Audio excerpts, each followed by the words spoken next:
Hey guys, welcome back to my channel. I thought I would just do a little intro into this what I eat in a day video. So when I first started getting into nutrition, I thought that you always had to have carbs before you were going to do a workout. I thought that they were the only source of energy, and I would always have a big bowl of oatmeal or a big meal with toast just before I was going to do a workout or a ride. But when I was doing that, I always found that my energy was crashing halfway through.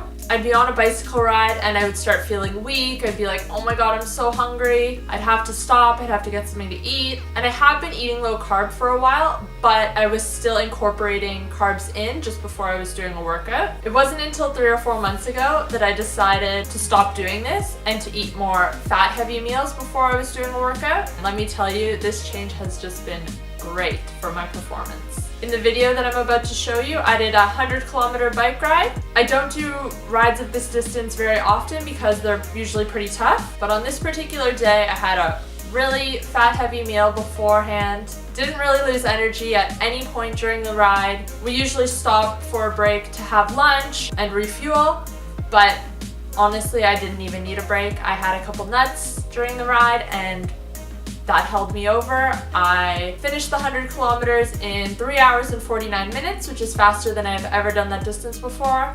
And there was about 1,000 meters of elevation too. So a lot of climbing as well. It wasn't just flat. And yeah, I just wanted to share with you guys some of the success that I've been having on this high-fat, low-carb diet. Remember to like this video and subscribe to my channel if you haven't already.